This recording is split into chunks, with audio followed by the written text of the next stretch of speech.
Oui, merci Maher, bonjour à tous. Alors je vais partager mon écran. Tac.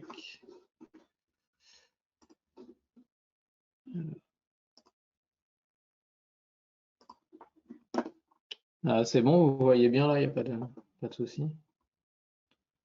C'est parfait. Ok. Donc alors du coup, dans cette présentation, on va vous faire un panorama des différentes technologies d'épuration et de décontamination. Donc dans un premier temps, on va parler, après l'introduction, du renouvellement d'air et puis ensuite des différentes techniques d'épuration qui peuvent être mises en œuvre. Donc déjà la problématique de la qualité de l'air intérieur, c'est dans un lieu clos avec des phénomènes de concentration des polluants et le temps passé en intérieur par l'homme en moyenne est d'environ 80%, avec des sources de polluants multiples. On peut avoir des pollutions liées à l'intérieur avec des appareils électriques, tabac, animaux, cuisine et puis d'autres. Et puis après, les pollutions qui viennent plutôt de l'extérieur, liées au transport, à l'industrie, et puis après en plus petite partie à l'agriculture. Donc ça fait diverses sources de pollution qui sont représentées par des particules qui peuvent être des NOx, des particules fines, des SO2, des COV, etc. Et en fonction de la concentration de ces particules, elle peut être potentiellement dangereuse pour l'homme. Donc il y a déjà différentes directives qui regroupent et qui recouvrent un certain nombre de molécules, en l'occurrence 4 directives qui recouvrent 12 molécules, comme par exemple l'anide sulfureux, le SO2, des oxydes d'azote, des particules fines, du monoxyde de carbone, etc. Et donc en fonction de des concentrations de ces différents polluants pendant une certaine durée qui peut être par an ou par heure, voilà, en fonction des différentes molécules, on a ces directives qui imposent une limite. Et donc on ne doit pas être censé dépasser cette limite dans l'habitation. Donc on a vu qu'il peut y avoir différents polluants et pour cela on a des méthodes de filtration qui peuvent aussi être mises en place qui vont être différentes. Donc pour les particules qui sont généralement supérieures à 0,01 micromètre, on utilise plutôt de la filtration particulière ou électrostatique, qui sont des procédés non destructifs. Donc il faudra faire après attention lors de la maintenance à ne pas entraîner de recontamination. Pour tout ce qui est molécules gazeuses, donc plutôt les odeurs, on va utiliser du charbon actif, qui là aussi est non destructif, qui va plutôt à l'intérieur du charbon actif, capter ces molécules. Et puis après, ça peut être aussi du plasma froid qui lui est destructif. Et pour les agents biologiques, donc tout ce qui est bactéries et virus, on va utiliser plutôt soit des UVC, de la photocatalyse ou du plasma froid qui sont, elles, des technologies destructives. Et donc toutes ces différentes technologies, on va vous les détailler dans la suite de cette présentation. Donc, alors, en fonction de la taille des polluants, eh bien, il va y avoir une capacité de pénétration et une gravité sur les effets sanitaires qui vont être différentes. Donc on peut voir par exemple dans ce tableau, si c'est des particules qui sont entre guillemets grosses de 5 à 10 micromètres, on va avoir une capacité de pénétration qui va être plutôt le nez, la gorge et la trachée. Et puis après, plus on diminue en fonction sur le diamètre de ces particules, et plus on va aller sur des alvéoles, jusqu'à des alvéoles pulmonaires, donc des plus petites, des éléments plus dangereux du coup pour l'homme. Et donc, en fonction de ce diamètre, ben, on va avoir, si c'est des diamètres de particules un petit peu plus importants, comme supérieur à du 100 micromètres, on sera plutôt sur de la poussière industrielle. Et donc, plus on va diminuer, donc par exemple, en dessous de 100 micromètres, on va avoir du pollen. Et puis après, en dessous de 10 micromètres, on aura plutôt des bactéries. Et puis en dessous de 0,1 micromètre, on va avoir des virus. Donc, tout ça entraîne des techniques de filtration qui vont aussi être différentes. Et puis après, en dessous de 0,01 micromètre, on va voir tout ce qui est molécules gazeuses. Donc pour réduire la concentration des polluants, il y a deux méthodes. On peut utiliser le renouvellement d'air des locaux par un apport d'air neuf et ensuite la filtration de l'air neuf et de l'air recyclé. Donc pour la seconde partie, pour l'aspect filtration, c'est pas spécialement forcément tout le temps appliqué pour l'habitation, mais avec le Covid, on va avoir des applications qui vont être en os probablement. Donc, en ce qui concerne le renouvellement d'air, donc il y a différentes méthodes. En premier, la VMC simple flux. Donc, il faut dire que la ventilation mécanique dans l'habitat elle est obligatoire pour les logements neufs depuis 1969. Et donc du coup, l'idée de la VMC simple flux que vous connaissez probablement, c'est qu'on a plusieurs points d'entrée d'air et un seul point de sortie d'air. Donc les points d'entrée d'air se font via les infiltrations dans l'habitation, et puis ensuite on a un seul point de sortie d'air, donc on ne peut pas vraiment filtrer l'air qui rentre, mais cependant on élimine quand même les polluants externes, enfin pardon, les polluants internes. Donc c'est quand même très intéressant pour la qualité de l'air intérieur. Ensuite, une deuxième méthode qui peut être appliquée, c'est la VMI, la ventilation mécanique par insufflation, où là, cette fois-ci, à l'inverse, on a un seul point d'entrée et on a plusieurs points de sortie dans les différentes pièces de la maison. Donc, comme on a un seul point d'entrée, on va pouvoir plus facilement éliminer les polluants qui viennent de l'extérieur via un filtre. Donc, on peut éliminer les polluants internes par renouvellement d'air et puis les polluants externes via la filtration. Par contre, l'air, il n'est toujours pas traité thermiquement. Et en ce qui concerne la VMC double flux, on va combiner les deux. On va pouvoir, on n'a qu'un seul point d'entrée d'air et un seul point de sortie d'air. Donc après, on a un renouvellement d'air, une circulation d'air dans les différentes pièces de la maison. Et donc, on va pouvoir récupérer la chaleur de l'air extrait sur l'air ambiant pour améliorer un petit peu le confort et puis potentiellement la consommation d'énergie. Et donc là, cette fois-ci, comme pour la VMI, on va pouvoir à la fois traiter les polluants internes et les polluants externes. Donc en ce qui concerne la qualité d'air, pour la VMC simple flux, c'est quand même un plus puisqu'on a un renouvellement d'air et donc une diminution des polluants internes. Et en ce qui concerne la VMI et la VMC double flux, on va avoir l'avantage de pouvoir traiter les polluants externes. Cependant, même s'il n'y a pas de filtration de polluants extérieurs, un renouvellement d'air est quand même essentiel pour la qualité d'air. Donc la filtration particulière, la capacité du filtre en tout cas à piéger les particules de l'air, il est le résultat de plusieurs phénomènes. On a dans un premier temps le tamisage.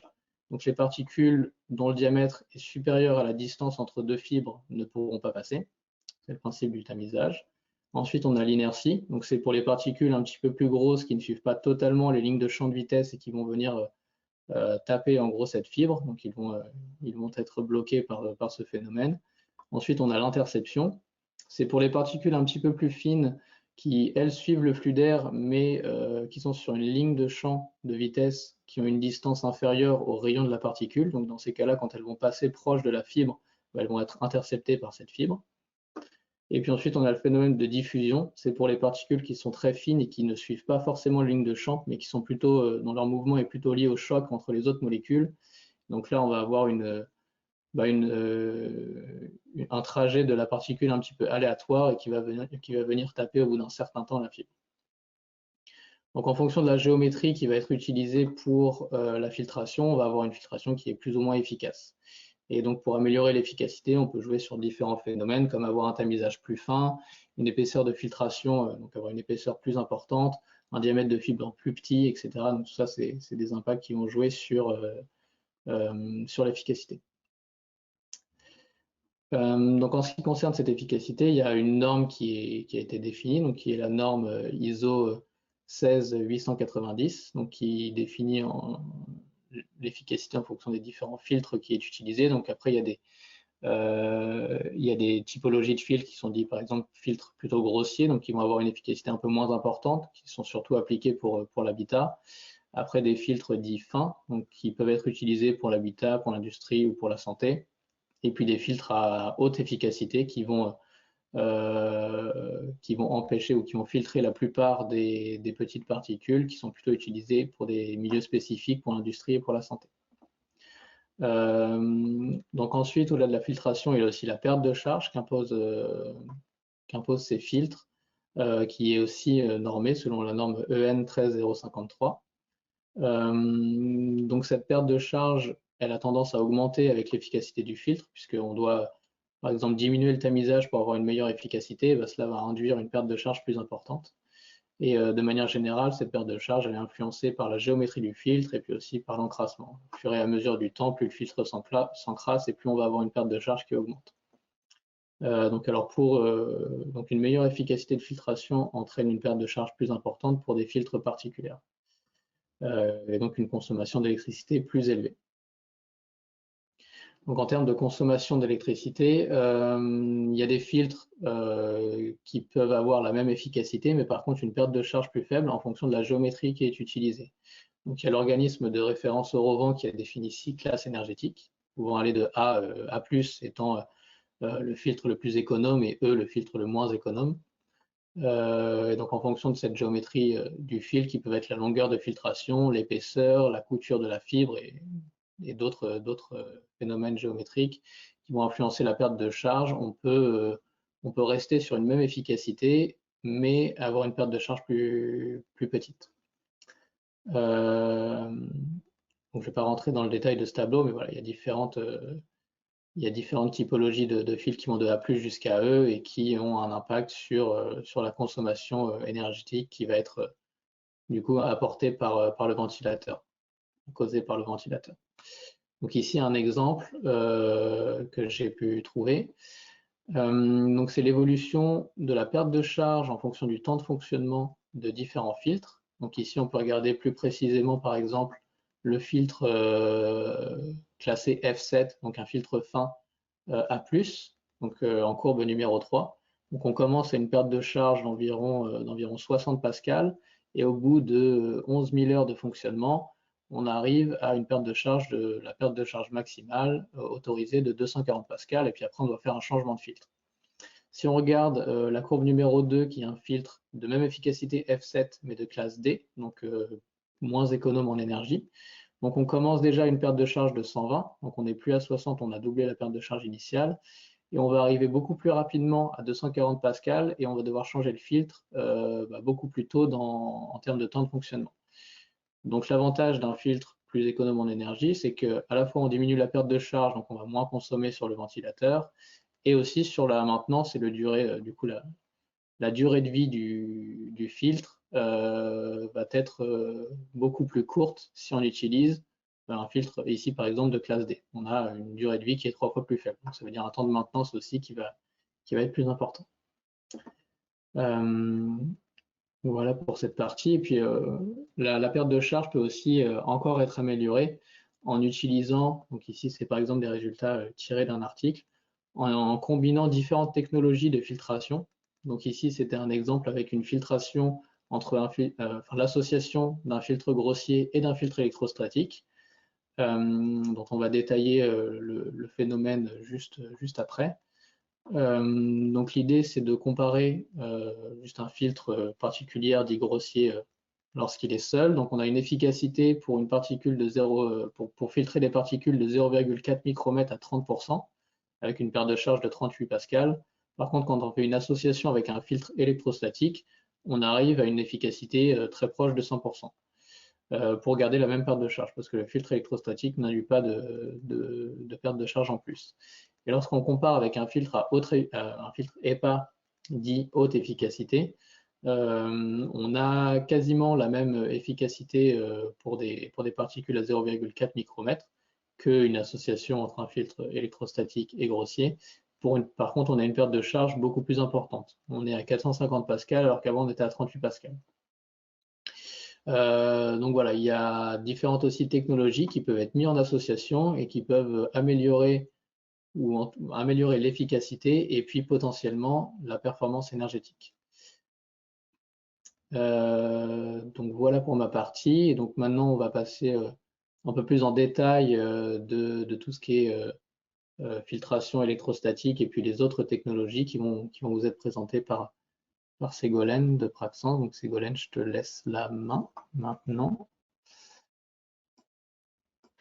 Oui. Je pense que c'est bon, tant que ça charge. Oui, c'est bon. Ouais. Hop. Donc oui, je vais faire la suite des technologies d'épuration. Donc par rapport aux filtres électrostatiques, leur autre nom c'est précipitateur électrostatique. Tout simplement, ce qu'il faut retenir, c'est que vous avez sur la partie gauche en fait une unité d'ionisation dans ces filtres. C'est une électrode qui a un fort potentiel positif. Et sur la partie droite, en fait, vous voyez plusieurs plaques qui sont intercalées avec des charges différentes. Donc en grise, c'est des plaques chargées négativement et en bleu, des plaques chargées positivement. Concrètement, votre air vicié va circuler à l'intérieur de ce filtre. Ici, je vous ai représenté par exemple des particules. Elles vont passer au travers donc d'abord de l'unité d'ionisation qui va donc les ioniser par impact électronique et va les transformer, enfin, va les charger positivement. Et donc par la suite, par attraction électrostatique, finalement, nos particules, elles vont être répulsées par les plaques positives et attirées par les plaques négatives. C'est là qu'on parle de précipitation électrostatique qui va conduire à un air purifié. Donc les avantages de cette filtration électrostatique, c'est que c'est tout d'abord une technologie mature. Vous la retrouvez dans votre environnement domestique avec nos hottes, par exemple, de cuisine. D'autres systèmes de ventilation aussi peuvent être couplés avec cette technologie. Elles vont permettre donc de piéger notamment les particules fines et des contaminants chimiques gazeux et vont pouvoir permettre également de piéger de manière indirecte des contaminants biologiques. Je pense là par exemple à des micro-organismes qui sont retrouvés au niveau des particules fines. Et on peut également coupler cette technologie avec d'autres technologies, notamment pour nos hottes, par exemple, c'est souvent couplé à des filtres à charbon que je vais développer un peu après.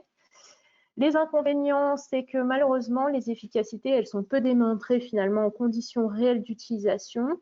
On va avoir bien sûr une maintenance à faire sur ces filtres. Ça peut être un nettoyage simple, par exemple dans votre lave-vaisselle avec les filtres électrostatiques haute, mais l'encrassement est quand même moins rapide que les filtres mécaniques.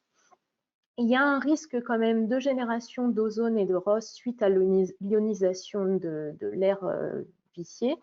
Et là encore, c'est une méthode qui est non destructrice, donc il y a toujours un risque de réaérosolisation des contaminants piégés lors des maintenances. Donc, par rapport aux filtres à charbon actif, ces filtres, en fait, c'est obtenu par la calcination de matières organiques végétales ou animales. On va retrouver par la suite, suite à ce procédé, un composé amorphe sous forme de granules ou de fibres. C'est ce qu'on a dans nos filtres à charbon.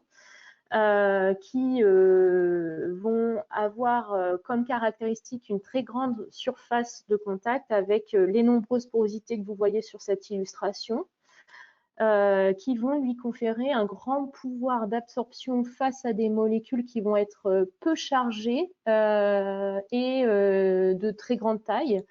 Donc, tels que des composés organiques volatiles, des gaz, des particules fines et autres.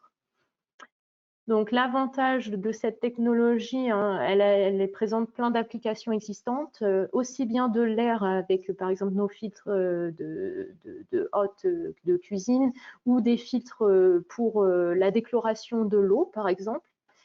Ça va très bien donc piéger les contaminants chimiques. Il va y avoir potentiellement un piégeage indirect des contaminants biologiques, comme je l'ai dit précédemment, avec les micro-organismes retrouvés sur les particules fines. Mais il n'y a pas un effet antimicrobien. C'est pourquoi on peut parfois rajouter des fonctions à nos filtres à charbon en y incorporant par greffage des antimicrobiens, par exemple. Et donc, il y a des possibilités de couplage de cette technologie. Au niveau des inconvénients, l'encrassement et la maintenance en font partie. Ça va être du même ordre de grandeur finalement que les filtres mécaniques classiques.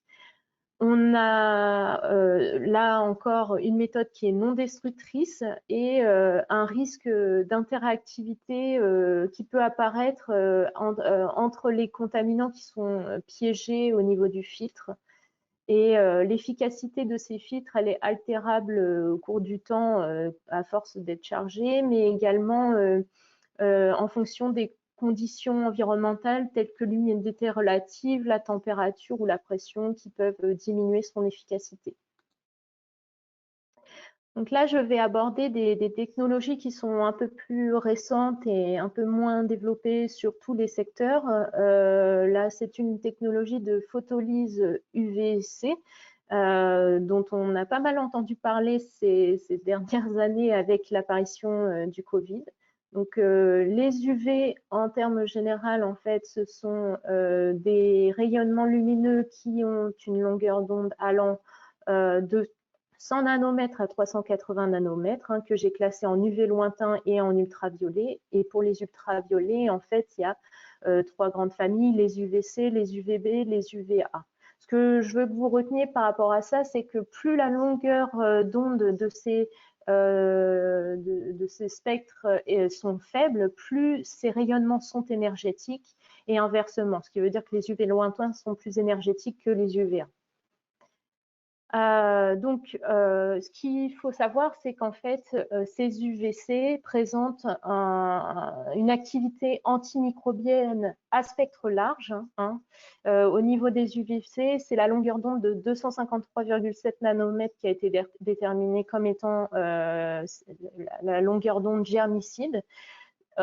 C'est une activité à spectre large tout simplement parce que cette activité est aspécifique. Elle va vraiment cibler l'information génétique des micro-organismes pour la détruire et empêcher leur réplication et les conduire à la mort. Donc ça marche sur les bactéries, les champignons et les virus, d'où cet engouement lors du Covid.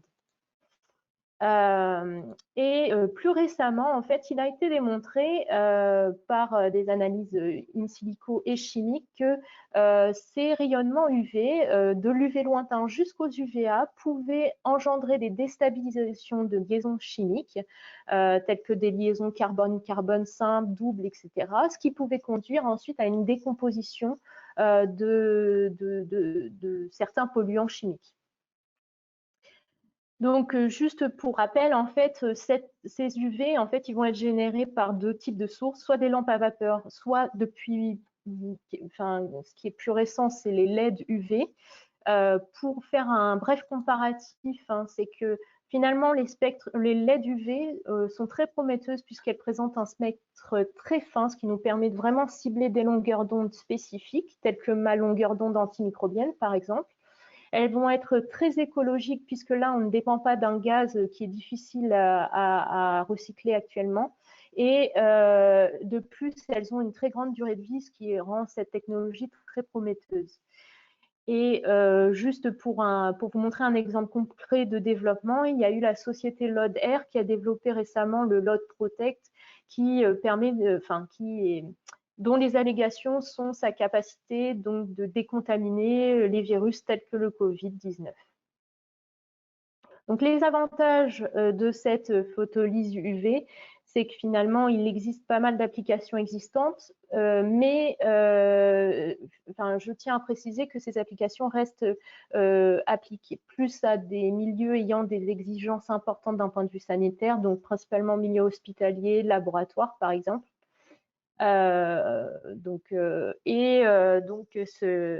Pour ne pas faire de redite, juste que le développement des LED UV est très prometteur actuellement pour son côté écologique, économique et spécifique. Et donc, dans les inconvénients, c'est que, bien évidemment, comme toutes les technologies dont je vais parler, l'efficacité, elle varie en fonction des conditions environnementales, hein, telles que l'humidité relative notamment, mais également en fonction des paramètres de traitement, puisque pour avoir une efficacité optimale, on va devoir jouer sur le temps de traitement, la dose utilisée en UV, et également, il va falloir prendre en compte la concentration en contaminants et la variété des contaminants. Et effectivement, on peut avoir des risques de génération d'ozone et de dioxine. Ensuite, par rapport à une autre technique photonique, il y a la photocatalyse.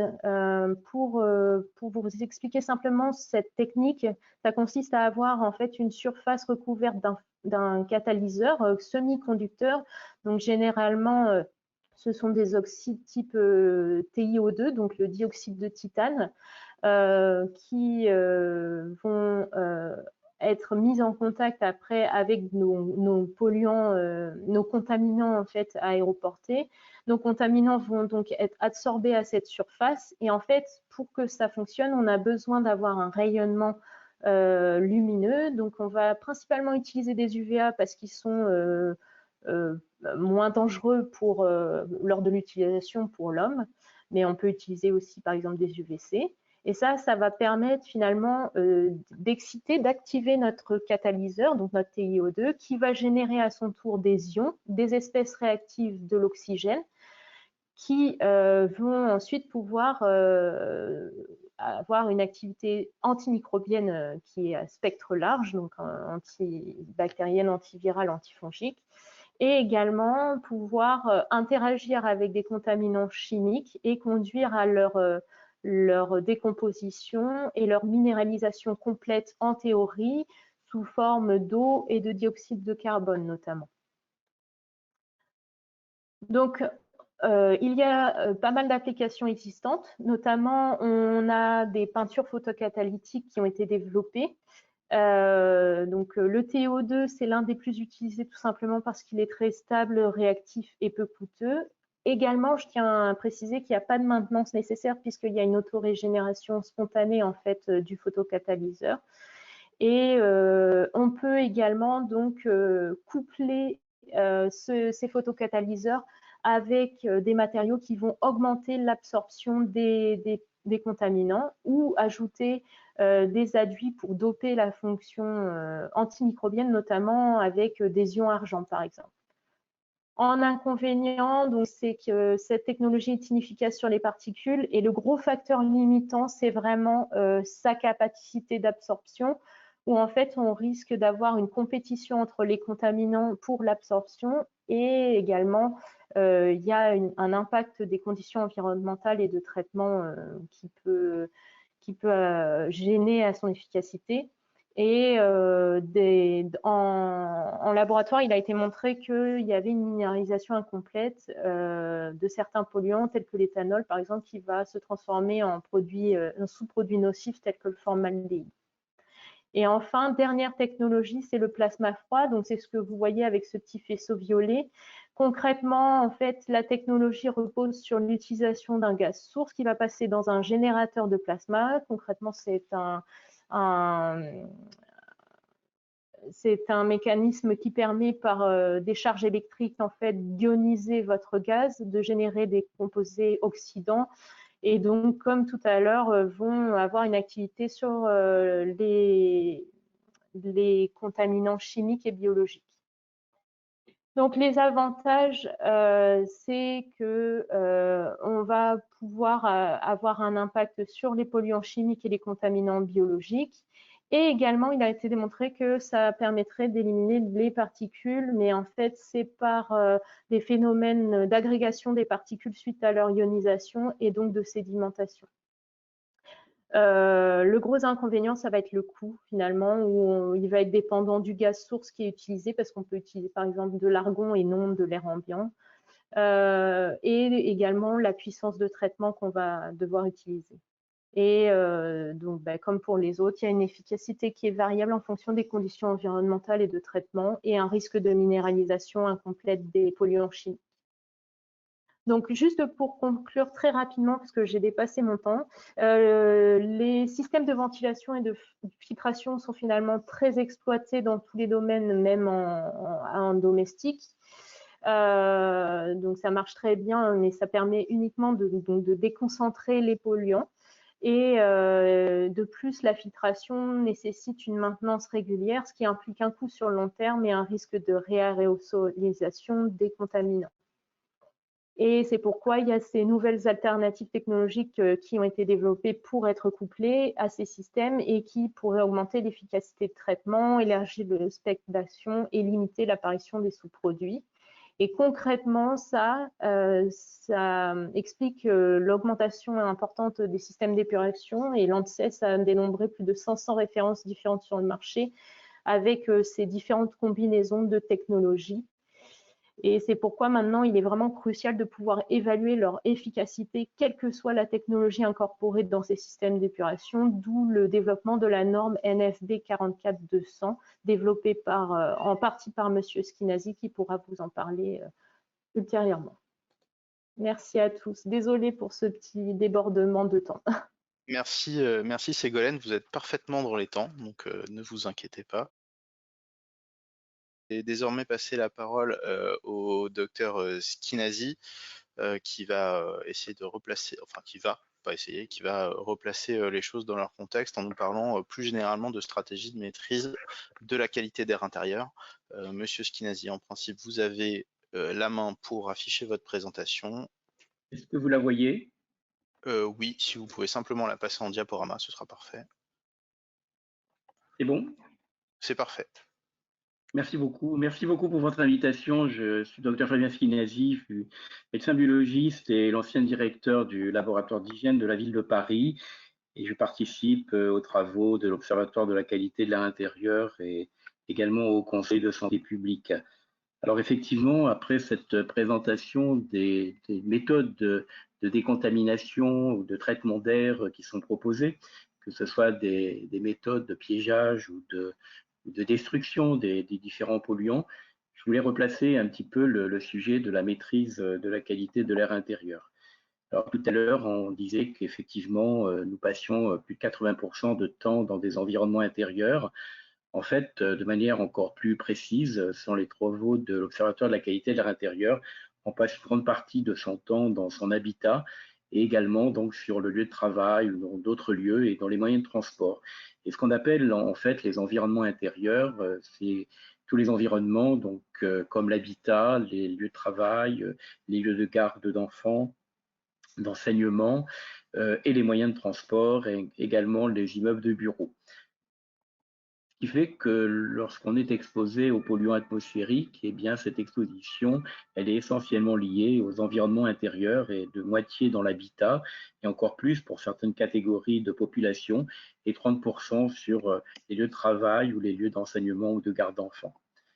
Alors, depuis de nombreuses années maintenant, on s'intéresse à la qualité de l'air intérieur et à la santé, comme vous l'avez vu, parce qu'on a une durée d'exposition importante à l'intérieur et qu'on a aussi une ventilation qui est parfois insuffisante, qui entraîne l'accumulation des différents polluants qui sont produits à l'intérieur ou ceux qui viennent de l'extérieur. Que ces dernières années aussi, on a développé des bâtiments de plus en plus performants en énergie, comme les bâtiments à basse consommation ou les bâtiments à énergie passive, voire positive, et que dans ce type de bâtiment où la perméabilité à l'air a été renforcée, on a des bâtiments un peu plus de plus en plus étanches et donc où la ventilation va jouer un rôle de plus en plus important. Nous allons voir dans un instant qu'il y a de très nombreuses sources de pollution à l'intérieur et que également ces sources de pollution qui émettent de grandes catégories de polluants peuvent entraîner des effets sanitaires qui sont de mieux en mieux reconnus. Alors ces enjeux sanitaires notamment, elles peuvent se classer en trois grandes parties. Ça commence en général par des nuisances lorsqu'il y a une dégradation de la qualité de l'air intérieur, du fait de l'accumulation de ces différents polluants intérieurs. On va avoir des sensations de nuisances olfactives, ou des inconforts, ou même des symptômes d'irritation qui vont se produire, ou des maux de tête. Et puis, la qualité de l'air intérieur, quand elle se dégrade de plus, elle entraîne cette fois-ci des maladies qui vont être diagnostiquées par les médecins, que ce soit des intoxications, des allergies respiratoires ou même des problèmes infectieux. Et depuis l'année dernière, on s'intéresse évidemment aux virus présents dans l'air des environnements intérieurs. Et donc, nous en dirons un petit mot. Et puis, les enjeux sanitaires aussi, c'est des risques à long terme, car l'exposition à long terme à ces différents polluants qu'on va trouver dans l'air, mais également dans les poussières de nos maisons, peuvent entraîner des maladies chroniques, voire des maladies cancéreuses. Ces dégradations de la qualité de l'air intérieur et cette mauvaise qualité de l'air intérieur a aussi un impact socio-économique. Et je voulais simplement rappeler les travaux qui datent déjà il y a quelques années, en 2014, qui montraient que pour 6 polluants, l'élévation de l'accumulation de ces 6 polluants entraînait par an jusqu'à 19 milliards d'euros liés à toutes les maladies qui peuvent être imputées à simplement ces 6 polluants présents dans l'air intérieur. Alors l'air intérieur, c'est une très grande complexité. Ce schéma que je ne vais pas décrire vous montre la difficulté que nous avons à gérer en fait une qualité d'air intérieur, car il existe de nombreuses sources de pollution intérieure, et même celles venant de l'extérieur, et de nombreux polluants. Alors, pour être plus simple, et de manière schématique, on considère qu'il y a 3 grandes sources de pollution à l'intérieur. des bâtiments, la pollution qui vient de l'extérieur, et cette pollution peut venir autant de l'air ambiant, donc toutes les sources de proximité, qu'elles soient automobiles ou industrielles par exemple, mais également la pollution qui vient du sous-sol, que ce soit le radon par exemple, ou d'autres pollutions anciennes industrielles. Donc cette pollution extérieure joue un rôle important, et la situation du bâtiment par rapport à ces sources de pollution extérieure est aussi importante. Et puis le bâti lui-même, donc le bâtiment lui-même, et on peut distinguer ce qui est lié au bâti lui-même, donc les matériaux de construction, les produits de décoration qu'on va utiliser. Et puis une troisième grande source de pollution, ce sont les occupants. Les occupants eux-mêmes, avec leurs activités, les comportements. Et vous voyez ici cité un certain nombre, je reviendrai dans un instant là-dessus, sur un certain nombre de sources de pollution liées aux activités humaines, donc de ces personnes présentes à l'intérieur. Et donc, toutes ces sources de pollution, qu'elles viennent de l'extérieur ou qu'elles soient présentes à l'intérieur, eh bien, sont des sources d'émissions de multiples polluants intérieurs. Là aussi, une classification simple et schématique permet de distinguer tout d'abord ce qu'on appelle les agents biologiques, que sont les micro-organismes, bactéries, virus, champignons, moisissures, les allergènes également qui sont présents en très grand nombre également à l'intérieur, des agents physiques comme l'amiante, les fibres minérales ou les particules dont on parlait tout à l'heure également, et puis un très grand nombre d'agents chimiques. En fait, dans la pollution chimique intérieure, il y a un bruit de fond qui est marqué essentiellement par les composés organiques volatiles présents dans l'air intérieur, et se surajoutent un certain nombre d'autres polluants qui proviennent donc, qui sont liés aux activités humaines, en particulier donc nous allons le voir du dioxyde de carbone lié à la respiration humaine, le monoxyde de carbone lié aux appareils de combustion, etc., ou la fumée de tabac si on fume dans son habitat. Alors, à partir de ce constat de la pollution intérieure, comment peut-on prévenir, en fait, et pour assurer une meilleure qualité de l'air, car, comme on vient de le voir, la qualité de l'air intérieur peut se dégrader très facilement et très rapidement en fonction de ces différentes sources de pollution que je viens de citer et par les différents polluants présents. Alors, la première chose à faire, évidemment, lorsqu'on veut faire de la prévention et pour vivre dans un environnement intérieur qui soit le plus stable possible et de meilleure qualité, eh bien, c'est de maîtriser ces sources de pollution dont nous venons de parler. Alors, nous allons le voir que dans la maîtrise des sources de pollution, il y a des aspects un peu réglementaires, comme un étiquetage, par exemple, des produits, mais il y a aussi le comportement, les habitudes des personnes qui sont à l'intérieur, qui vont elles-mêmes, par leur comportement, soit aggraver leur situation de pollution, soit au contraire, si elles sont bien informées et bien sensibilisées, elles-mêmes vont pouvoir réduire ces différentes sources de pollution. En parallèle de ces sources de pollution, il y a aussi le renouvellement de l'air des locaux. On en dira un petit mot, ça a pris une importance de plus en plus grande ces dernières années, encore tout récemment, avec le virus du Covid, la notion de renouvellement d'air des locaux. Pourquoi c'est important de renouveler l'air des locaux? Parce qu'on va le voir, on apporte de l'air neuf extérieur. Et ça, il ne faut jamais oublier que ce renouvellement d'air, c'est un apport d'air neuf extérieur qui vient à la fois diluer et extraire les différents polluants qui sont présents dans l'air intérieur. Et puis, dans le troisième pied de ces actions préventives, il y a la notion d'épuration de l'air qui peut aussi avoir son rôle pour réduire les différents polluants ou contaminants de l'air intérieur. Alors, quelques mots rapides pour agir sur ces sources de pollution intérieure. Et là, vous avez la réglementation qui concerne donc, les émissions en substances volatiles polluantes. Et on a fait un énorme progrès depuis septembre 2013 en France, puisqu'on a, par la réglementation, demandé un étiquetage donc à la fois des produits de construction et de décoration.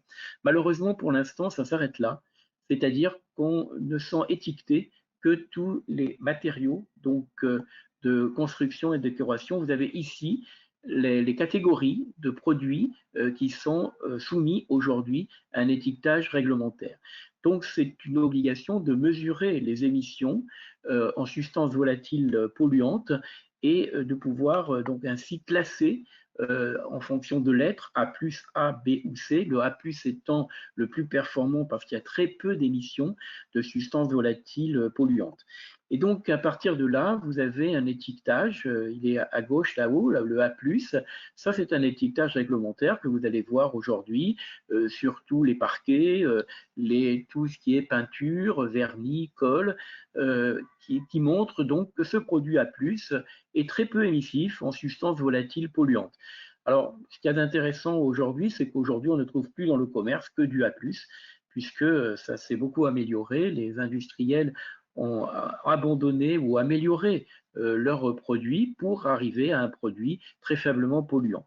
Alors ça, c'est un étiquetage. Bon, cet étiquetage, il est ce qu'il est, il ne traite que dizaines de composés chimiques volatiles, mais vous avez à côté d'autres labels qui sont cette fois-ci pour les produits de construction décoration, mais également pour notamment des tas de produits que nous utilisons, et notamment les produits domestiques, produits ménagers, qui peuvent être étiquetés. Alors vous avez des labels allemands, néerlandais ou autres, ou français même, qui vous donnent un certain nombre d'indications, ou un label européen.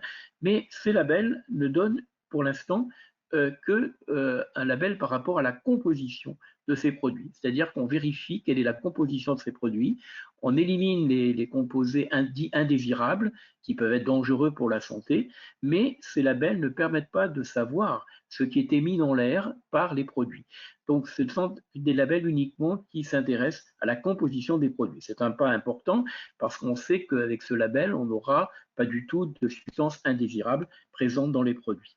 Par rapport aux émissions, donc il y a des études qui ont été faites par le Centre scientifique et technique du bâtiment et qui montrent que les émissions des produits d'entretien, mais je voudrais ici vous montrer quelque chose de différent. Et bien sûr, on peut mesurer les émissions, notamment des terpènes présents dans les produits d'entretien ou d'autres substances volatiles présentes dans l'air après l'utilisation des produits d'entretien, mais avec ces produits, on peut avoir aussi des réactivités chimiques secondaires, et en particulier, on s'aperçoit qu'en utilisant un produit d'entretien, eh bien, quelques heures après, on aura formation de formaldéhyde. C'est une réaction chimique secondaire qui va se produire dans l'air intérieur. Et là, vous avez quelques exemples de produits d'entretien. Alors certains émettent très peu de formaldéhyde, donc c'est au général après 1 heure, donc c'est pas au moment même où on utilise le produit, mais c'est environ 1 heure après. Et vous voyez que certains produits émettent une quantité importante de formaldéhyde, et donc on va avoir des problèmes d'irritation oculaire de la peau ou des muqueuses liées à cette formation secondaire de formaldéhyde. Donc il est très important d'étudier les produits d'entretien. Alors pour l'instant, il n'y a pas d'étiquetage réglementaire sur les produits d'entretien. On a simplement des labels ou des applications qui donnent la composition, mais on espère que plus tard, on aura ce type d'étiquetage comme on l'a fait pour les produits de construction, produits de décoration, et également pour les produits d'ameublement. Nous n'avons pas aujourd'hui d'étiquetage et qui permet aux consommateurs d'avoir des choix éclairés sur l'usage de ces produits qu'il va consommer, utiliser. D'autres aspects, c'est les émissions de parfums d'intérieur. Là aussi, c'est une action volontaire du consommateur qui utilise des bâtons d'encens, des comptes d'encens ou des bougies parfumées. Déjà en 2009, j'avais travaillé avec le Centre scientifique et technique du bâtiment, et dans la pièce que vous voyez ici d'une maison Maria, donc une maison expérimentale, nous avions mesuré les émissions de bâtons d'encens, de comptes d'encens et de bougies parfumées. Je voulais simplement vous montrer un exemple pour vous montrer que les émissions, ce n'est pas uniquement au moment. Vous avez ici les émissions de benzène avec un bâton d'encens numéro 2 et de formaldéhyde pour le bâton numéro 2. Nous avons montré les émissions importantes de benzène liées à la combustion, mais pas uniquement au moment de la combustion, mais également après. Pareil pour les bougies parfumées que je ne présente pas ici, on avait aussi des émissions prolongées, notamment de formaldéhyde. Et ce qu'on a constaté aussi, c'est que quand l'industriel modifiait la composition de son produit, vous voyez, le bâton 25 modifié pouvait émettre beaucoup moins. Malheureusement, tous ces travaux qui ont été faits depuis quelques années n'ont pas permis d'aller vers un étiquetage comme pour les autres produits que je citais avant. Et donc, pour l'instant, sur ces produits, il y a simplement des conseils d'aération ou des conseils d'utilisation. Et malheureusement, il n'y a pas d'étiquetage de ces produits. C'est dommage parce que ça aurait permis aussi aux consommateurs d'acheter en fait des produits les moins émissifs, et en particulier ce fameux battant 25 qui a été développé par des industriels. Alors, quelques mots aussi dans l'ordre maintenant du problème du virus infectieux. Mais évidemment, je vais parler du SARS-CoV-2, le virus responsable de la Covid-19, où vous voyez ici ce virus avec son ARN circulaire à l'intérieur, une coque, une capside qui le protège, et puis les fameuses spicules, qui sont des petites protéines qui vont permettre au virus de rentrer dans les cellules. C'est lié à un récepteur de la cellule, et malheureusement, il y a beaucoup de récepteurs dans toutes les cellules de l'organisme où ce virus, pas uniquement au niveau respiratoire, mais dans d'autres organes, le virus aussi peut se fixer par l'intermédiaire de cette protéine qu'on appelle la spike, la spicule, qui lui permet de s'introduire. Alors ce virus, c'est un virus respiratoire, donc qui est présent au niveau des voies rhinopharyngées. D'ailleurs, avec un écouvillon, on peut aller détecter en particulier l'ARN viral. Et ce que vous constatez ici, c'est qu'on a plusieurs types de modes de transmission de ce virus respiratoire. La transmission par contact rapproché, comme vous voyez ce nuage de gouttelettes qui sont émises au moment de la respiration, au moment de parler, de chanter, de crier, ou même de tousser. On émet ce nuage de gouttelettes. Certaines d'entre elles, les plus grosses, vont sédimenter rapidement sur les surfaces, comme on le voit, et d'autres, au contraire, qui vont s'évaporer, qui vont être beaucoup plus fines, vont aller à plus grande distance. Et donc, depuis plusieurs mois maintenant, on évoque bien sûr la transmission de proximité, ou les personnes proches, et là, c'est le port du masque qui va faire un obstacle à ces émissions de gouttelettes, mais la présence d'aérosols, de fines particules en suspension dans l'air, qui vont se disperser dans l'environnement intérieur, dans ces espaces clos, et si la ventilation est insuffisante, si l'aération est insuffisante, eh bien on aura une accumulation de ces particules, même si le virus va mourir plus ou moins rapidement, en quelques heures, on va avoir quand même une accumulation, et en particulier s'il y a des personnes encore dites super contaminateurs qui émettent encore plus de ces gouttelettes, on va avoir une contamination importante. Et donc vous voyez, alors il y a aussi une contamination des surfaces qui est moins importante aujourd'hui, qui est une voie un petit peu moins importante que celle donc par les mains et les surfaces que par celle par voie aérienne. Vous voyez ici que cette dispersion des particules, qu'on appelle aussi résidus secs, particules fines qui restent sous forme d'aérosols dans l'air, eh bien elles peuvent s'évacuer très facilement par le renouvellement de l'air pour permettre donc à la fois en apport d'air neuf, on dilue et on extrait ces particules en suspension. Le Conseil de santé publique a émis une doctrine sanitaire pour lutter contre la transmission de ce virus. Et donc, vous voyez ici plusieurs barrières, dites mesures barrières, à la fois individuelles et collectives, pour permettre de limiter la transmission.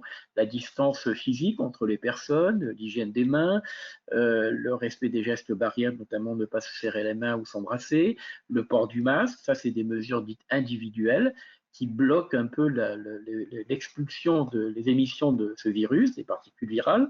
Et puis il y a des mesures dites collectives, le nettoyage des surfaces, la ventilation et l'aération qui jouent un rôle très important, et puis tout ce qui est la jauge dans le milieu intérieur, le nombre de personnes, ce qu'on appelle aussi le taux d'occupation. Alors le masque, c'est une mesure évidemment très importante pour bloquer ces aérosols, limiter en fait la formation des aérosols dans les espaces clos. Et vous voyez que le port du masque, il faut qu'il soit bien porté pour qu'il soit efficace, bien ajusté, et qu'il porte à la fois sur le nez, la bouche et le menton. Et là, il y a quelques exemples en bas qui montrent que ce port du masque-là n'est pas du tout adéquat. Alors, deuxième mesure de prévention, c'est le renouvellement d'air des locaux. Alors, Important de rappeler que l'air des locaux apporte un air neuf, il apporte de l'oxygène, il évacue les odeurs, les polluants, il élimine l'excès d'humidité. Et lorsqu'il y a un renouvellement d'air insuffisant, c'est là qu'on aura un milieu confiné avec un excès d'humidité, la combustion sera incomplète, notamment pour tout ce qui est appareil de combustion, les polluants vont s'accumuler à l'intérieur et même cette humidité ambiante va permettre la prolifération d'un certain nombre de micro-organismes, dont notamment les problèmes de moisissure. Alors, il y a une réglementation sanitaire, le règlement sanitaire type ou le code du travail, le fait de ce qu'on appelle la ventilation naturelle permanente par l'aération avec des ouvrants. Et on va voir que l'importance de bien aérer régulièrement pour justement éliminer les différents polluants intérieurs, mais aussi ça peut être une ventilation naturelle simplement par tirage thermique et qui est assurée donc par le vent ou l'écart de température. Dans cette réglementation, on donne le nombre de, quand il n'y a pas de ventilation mécanique, on donne le volume par occupant, que ce soit dans des bureaux ou dans d'autres locaux. Alors, la ventilation mécanique, c'est une installation mécanique. Ils doivent toujours être mis en marche avant l'occupation des locaux pour permettre d'éliminer les polluants qui ont pu s'accumuler pendant la période d'arrêt de la ventilation. Il y a un débit minimal d'air neuf à introduire, enfin, ça c'est dans le code du travail, et puis l'air neuf est pris directement à l'extérieur. Alors, quelques exemples rapides, ça a été évoqué tout à l'heure. Les deux premiers schémas à votre gauche présentent la ventilation naturelle, individuelle ou collective, et l'autre présente la ventilation, le VMC simple flux, que nous connaissons la plupart du temps dans nos logements, avec donc une importance à rappeler pour la ventilation mécanique, c'est l'entretien évidemment de toutes les bouches, à la fois d'aspiration d'air et les bouches d'extraction d'air, et permettre la circulation de l'air pour justement pouvoir éliminer et extraire les différents polluants et l'humidité présente notamment dans les pièces humides. Il y a aussi des méthodes double flux. Là, vous avez ici, là, avec les centrales de traitement d'air, donc une prise d'air neuf, la filtration d'air et la circulation d'air, la distribution d'air dans les pièces. Et parfois, donc, on a soit du 100% air neuf, soit de l'air recyclé, mais qui va être de nouveau traité. Et parfois, il y a soit un mélange, soit des échangeurs thermiques qui évitent les mélanges entre l'air recyclé et l'air neuf. Alors, le Haut Conseil de santé publique, tout récemment, a préconisé la mesure du dioxyde de carbone, qui est du fait lié à la présence humaine, et donc les conditions d'aération et de ventilation et le nombre de personnes seront adaptées à la mesure du CO2. Alors, il existe aujourd'hui de nombreux capteurs qui permettent de mesurer le CO2, et on a défini pour le Covid des valeurs inférieures à 800 ppm si on porte le masque, et 600 si on ne porte pas de masque, par exemple, dans les espaces de restauration. Enfin, pour terminer mon exposé, je voudrais dire quelques mots sur les systèmes d'épuration d'air qui vous ont été largement développés. En fait, il y a deux types de systèmes, des systèmes aéroliques. Dans les systèmes aéroliques, il y a ceux qui sont installés dans les systèmes de ventilation proprement dit, ou des systèmes autonomes, des dispositifs autonomes qui sont mobiles ou fixes à l'intérieur des locaux. Et puis, il y a d'autres types de matériaux qu'on appelle des matériaux d'ambiance ou matériaux fonctionnalisés qui permettent aussi, c'est par exemple l'exemple des peintures tout à l'heure dont on parlait, ou des cloisons qui absorbent les polluants. Alors, ces technologies-là, on vous a présenté tout à l'heure, elles doivent être étudiées. Le premier temps, c'est de connaître l'efficacité, évidemment, de ces différents systèmes d'épuration d'air, et en particulier, si on a un filtre, et bien connaître son efficacité telle qu'elle a été mesurée avant que le filtre soit vendu, par exemple, comme un filtre à très haute efficacité. Alors, ces technologies d'épuration d'air, on vous l'a dit aussi, elles sont distinguées entre techniques de piégeage ou en techniques destructives. Je ne vais pas revenir là-dessus, ça a été largement développé, mais on a besoin de connaître l'efficacité de ces différentes technologies. Une autre manière aussi de connaître l'efficacité des purificateurs d'air, donc là on passe de la technologie à l'appareil lui-même, eh bien c'est de le tester. Alors il existe une norme française qui permet donc sur un banc d'essai ou voire dans une chambre d'essai de tester un épurateur, ce qui était la boîte noire, donc on ne tient pas compte de la technologie, mais on voit quand on injecte différents polluants, en amont, eh bien, ce qu'on obtient en aval, et ceci donc va permettre eh bien, d'obtenir l'efficacité d'épuration et ce qu'on appelle en anglais le CADR ou le débit d'air épuré, qui va nous permettre de connaître les performances intrinsèques de l'appareil d'épuration d'air. Et donc, cette norme BA 44200, dont la dernière révision date de mai 2016, qui s'appelle épurateur d'air autonome pour applications tertiaires et résidentielles, qui donne les performances intrinsèques, eh bien, va nous donner le spectre d'efficacité de cet appareil sur différents types de polluants intérieurs, qui sont cités ici, de mesurer des produits intermédiaires de réaction en fonction des technologies et de permettre le calcul du débit d'air épuré. Donc, c'est les performances intrinsèques d'un appareil. Mais ceci est une deuxième étape intéressante pour avoir des informations sur ces appareils de purification d'air, des dispositifs mobiles ou fixes à l'intérieur des locaux. Mais quand on installe ce type d'appareil, on se retrouve dans des situations complètement différentes, en fait, de ce qu'on a testé dans un laboratoire, dans une chambre d'essai ou sur un banc d'essai. Là, nous avons des configurations qui sont complètement différentes. Et j'ai montré ici, par exemple, une salle de classe où un purificateur est installé à un endroit. Et donc, on a absolument besoin, dans ce troisième niveau d'efficacité, eh bien, de connaître ce qui se passe réellement et l'efficacité réelle dans une situation d'utilisation, dans une pièce occupée, telles que les conditions d'utilisation de cet appareil. Là, il y a l'aération, il y a la ventilation mécanique, il y a l'activité humaine, il y a les obstacles, il y a, voilà. Et donc, il est important de mener aussi des études d'efficacité dans ce type de configuration témoin. Ça peut être un espace de restauration, ça peut être une salle de classe ou une salle de réunion, en activité, où on teste l'efficacité de l'appareil. Donc, on peut avoir un certain nombre d'indicateurs pour mesurer, là on ne va pas mesurer évidemment le virus en lui-même, mais on va mesurer un certain nombre d'indicateurs de contamination dans la pièce pour voir l'évolution dans le temps et dans l'espace, la cinétique en fait d'élimination dans cette pièce occupée et donc de cette configuration de l'évolution de ces contaminants, ce qui permet donc de se faire une opinion sur l'efficacité réelle en situation réaliste d'utilisation de ces purificateurs d'air.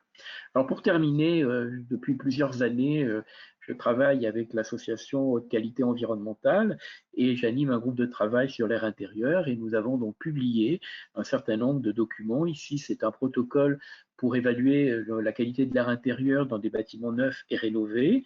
Nous avons fait un guide également pour la construction ou la rénovation pour suivre la qualité de l'air intérieur tout au long des opérations du chantier jusqu'à arriver à la livraison et à mesurer la qualité de l'air intérieur donc au moment de la réception.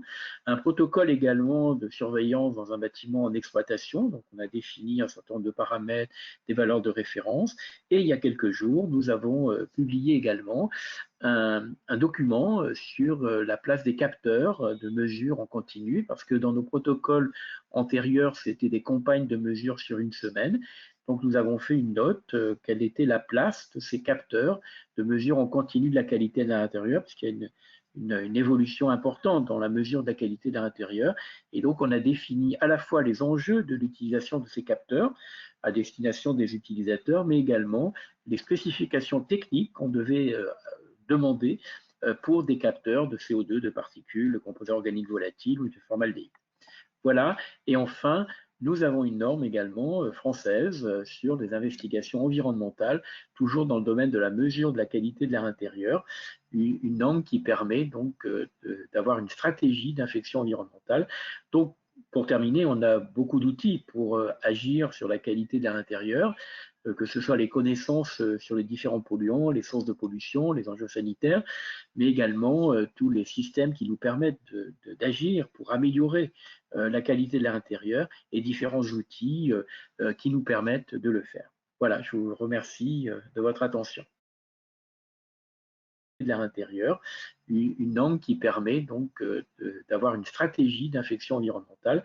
Donc, pour terminer, on a beaucoup d'outils pour agir sur la qualité de l'air intérieur, que ce soit les connaissances sur les différents polluants, les sources de pollution, les enjeux sanitaires, mais également tous les systèmes qui nous permettent d'agir pour améliorer la qualité de l'air intérieur et différents outils qui nous permettent de le faire. Voilà, je vous remercie de votre attention. Merci, Dr Skinazi, pour votre présentation. qui était très clair et parfaitement dans les temps là aussi. Merci Gaël d'avoir activé votre caméra. Je vais donc passer la parole à Monsieur Lenoré, qui est chef de projet R&D chez ETT et qui va donc nous présenter la méthodologie de développement du dernier épurateur qu'ils ont pu mettre sur le marché il y a une petite année maintenant. Gaël, c'est à vous. Merci. Alors, je vais prendre la main donc, pour la présentation. Donc, voilà, donc je pense que c'est bon. On voit bien votre confirmer écran, si tout c'est est parfait. bien affiché. Parfait. Donc, je me présente, Gaël Lenoré. Donc, bonjour à toutes et à tous. Je suis chef de projet recherche-développement chez ETT. Je suis notamment responsable du projet CFR Unit. Donc, voilà, je vais vous défiler ma présentation. Donc, je vais vous déjà présenter brièvement ETT pour ceux qui ne connaissent pas l'entreprise. Présenter également le produit CFR Unit.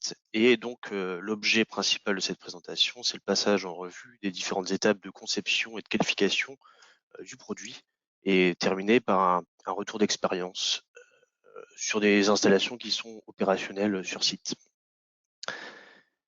Donc, l'entreprise ETT est maintenant créée depuis un peu plus de 40 ans maintenant. Nous sommes quasiment 300 collaborateurs avec un chiffre d'affaires approchant les 44 millions d'euros. Donc, nous sommes un acteur majeur dans le milieu du chauffage, de la ventilation, de la climatisation, donc destiné aux professionnels. L'usine et le siège social sont situés à Ploudalmézeau dans le Finistère et donc nous sommes présents sur le territoire national et international par plusieurs agences et stations techniques. Nous sommes présents sur plusieurs secteurs d'activité, comme on peut le voir ici sur la droite. Le retail, les loisirs et spectacles avec des installations de type rooftop, voilà, plus de la régulation dont on a parlé un peu CO2, COV. Nous sommes également spécialistes de la déshumidification de piscines pour les piscines, on va dire, publiques et centres aquatiques. Nous sommes également présents voilà, sur des secteurs comme le process industriel et donc le tertiaire avec des machines de traitement tout air neuf. Et également des marchés voilà, plus spécifiques comme l'oil and gas, le nucléaire et l'aéroportuaire. Donc c'est voilà, un large panel de solutions pour des demandes voilà, spécifiques et toujours différentes. Donc, on fabrique des machines sur mesure et standard également. Concernant donc le produit donc CFR Unit, donc voilà, donc c'est une armoire de traitement de l'air qui est mobile, donc qui combine en fait trois technologies de filtration qui sont complémentaires. Donc le produit, je vous présente rapidement. Donc une section d'aspiration périphérique sur les 4 côtés de la machine, en partie basse. Un premier filtre F7 EPM1 55% qui va stopper les particules supérieures à 1 micron et protéger également l'ensemble de la veine d'air à suivre sur la machine. Un deuxième étage est une technologie de filtration de charbon actif, donc pour les pollutions gazeuses et notamment COV. La particularité de ce filtre charbon actif, c'est que la face supérieure est imprégnée d'un catalyseur en dioxyde de titane et qui va être associé avec les lampes UV de type C de longueur 254 nanomètres pour générer un effet photocatalytique de désinfection. Donc, on a ensuite un ventilateur à commutation électronique à entraînement direct pour assurer le flux d'air et placer de manière terminale pour, on va dire, achever et donc compléter la filtration particulière un filtre absolu et pas H14. Donc la machine est disponible en 3 versions différentes, donc une machine pour le traitement de la filtration particulière, avec un filtre F7 H14, la version combinée donc F7 charbon actif, photocatalyse et H14 également, et une version voilà sans le filtre absolu, donc F7 charbon actif et photocatalyse. Donc, ce qui va nous intéresser aujourd'hui, c'est la méthodologie de conception du projet et de la machine. Donc, premièrement, voilà, donc il y a de ça 1 an, en fait, l'entreprise ETT a décidé de placer la priorité sur ce projet, compte tenu, voilà, il y a 1 an, on sortait de notre premier confinement et donc on a souhaité, en tant que spécialiste de la ventilation, apporter une réponse à des demandes de nos clients industriels et tertiaires, donc sur des débits d'air un peu plus importants que ce qu'on avait l'habitude de rencontrer jusqu'à maintenant, sur des débits demandés à entre 1500 et 3000 m3 maximum, donc pour des plus grands volumes. L'objectif évidemment de ce type de matériel, c'est de diminuer la charge virale des locaux en complément des systèmes d'apport d'air neuf qu'on peut avoir. Donc c'était plutôt vraiment pour des grands volumes. Et donc voilà, donc compléter notre offre puisqu'on fabrique également des machines d'apport d'air neuf. Donc c'était pour vraiment proposer une solution complète. Et donc voilà, donc ce développement a été placé de manière prioritaire, donc, compte tenu du contexte. L'idée, c'était d'associer les technologies de filtration qui sont connues, c'est-à-dire la filtration particulière, moléculaire avec le charbon actif, et également la photocatalyse, d'associer tout ça dans une même unité. Et donc voilà, les axes de développement, c'était d'abord passer par une conception associée très rapidement avec une qualification interne en R&D pour valider les aspects techniques et donc de compléter tout cela avec des essais en laboratoire indépendants et également des sites pilotes avec des partenariats pour des mises en situation réelles. Donc évidemment, on s'est appuyé sur plusieurs textes et normes associés à ce type de produit, donc notamment voilà des études scientifiques sur la partie virale et notamment sur le SRAS-CoV. Et donc les normes voilà sur le type de matériel de ventilation, donc le N1886 pour l'étanchéité notamment et donc les performances de filtration. Donc ce que avait rappelé Monsieur Skinazi, donc l'ANF donc B44200 relative aux épurateurs d'air autonomes, donc qui concerne les machines jusqu'à 1000 m3. Donc nous sommes au-delà, mais bon, on a quand même pris en compte l'ensemble de ces prérogatives. Et donc voilà des normes qui sont plus précises pour l'intégration du H14. Donc voilà là-dessus. Concernant la méthodologie de conception, mais là donc c'était l'étape d'après en laboratoire indépendant. Donc nous avons fait des essais en laboratoire pour, on va dire, prouver la performance du système et valider notre conception suivant la norme NFB 44200. Et donc voilà, donc là j'ai listé voilà l'ensemble des points de contrôle qui ont été réalisés. Donc on en parlera un petit peu plus tard. Donc je vous propose de détailler la machine et donc de suivre le flux d'air en fait, et donc voilà de discuter et donc d'échanger sur voilà nos différentes actions pour qualifier la machine. Donc en premier lieu, c'était la définition de l'ensemble des filtres d'aspiration. Un premier filtre F7, et donc suivi du filtre charbon actif. Donc l'enjeu principal, c'était en premier lieu l'étanchéité de la carrosserie, donc éviter les fuites internes et externes lors du fonctionnement de la machine. Donc, pour qualifier cela, nous sommes appuyés sur le mode opératoire de l'EN1886. Donc c'était des tests en pression, en dépression de l'ensemble des caissons et des compartiments de la machine afin d'identifier les zones de fuite éventuelles et donc d'apporter des correctifs par le biais de modification de la carrosserie en 3D et également voilà par le biais d'amélioration des méthodes d'assemblage comment dire en atelier. Donc ici on voit sur on aperçoit sur la photo qui est juste en bas à droite voilà le dispositif de mise en pression et dépression des différents compartiments. Donc ça nous a permis de valider un ensemble filtrant d'aspiration qui est à la fois on va dire une maintenance facile, donc c'est-à-dire qu'il n'y a pas le démontage reste accessible à des équipes de maintenance qui ne sont pas forcément spécialistes du secteur HVAC, mais voilà, donc qui restent accessibles à tous, et également des niveaux de fuite qui sont nuls, calqués justement sur cette norme 1886, c'est-à-dire qu'on a bouché les éléments de filtration pour vérifier les éventuelles fuites externes, donc s'assurer que l'ensemble du débit d'air passe bien par la zone filtrante. Donc ça, c'était vraiment un des points voilà, de début, en tout cas, pour pouvoir estimer que le matériel est étanche et donc qu'il n'y ait pas de fuite d'air, on va dire, autre que le soufflage de la machine. Si on passe sur la partie supérieure, donc la partie donc charbon actif, donc avec le catalyseur associé et également les lampes UV qui vont générer l'effet photocatalytique, donc germicide. Le premier point de vigilance était évidemment d'éviter l'exposition au rayonnement direct puisqu'on utilise des UVC, comme on le précisait tout à l'heure, ils peuvent être nocifs lorsqu'on est en exposition directe. Donc c'était vraiment le premier point de vigilance, donc c'était d'avoir une zone étanche à l'intérieur de la machine et qu'il n'y ait pas de rayonnement qui se fasse vers l'extérieur. On avait parlé également de l'efficacité, pour prouver l'efficacité de la réaction photocatalytique, il y a des respects de plage de densité de puissance émise par les lampes qui sont vraiment l'image de la performance de la partie germicide. Donc nous sommes basés sur des critères avec des appuis sur des études scientifiques pour donner vraiment voilà, une zone à respecter comprise entre 4000 et 6300 microwatts par centimètre carré. Et donc également, il y avait la mesure de la production éventuelle d'ozone qui était à vérifier en fin de filtration pour s'assurer que le système ne générait pas d'ozone lors de sa production. Donc pour réaliser cela, nous avons mesuré, alors dans un premier temps sur l'enveloppe l'ensemble des zones qui pouvaient être éventuellement risquées ou voilà, permettre une sortie des rayons UV. Alors ici, on peut voir qu'on avait identifié une zone, donc c'était de la réflexion, c'était pas une émission directe, mais voilà que nous avons pu apporter des correctifs pour vraiment garantir qu'il n'y ait aucune exposition extérieure.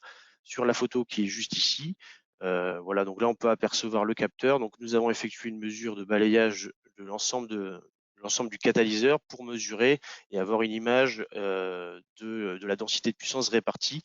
Donc pour influer sur cette densité de puissance, il nous fallait jouer sur la hauteur des lampes et donc plus ou moins proche du catalyseur.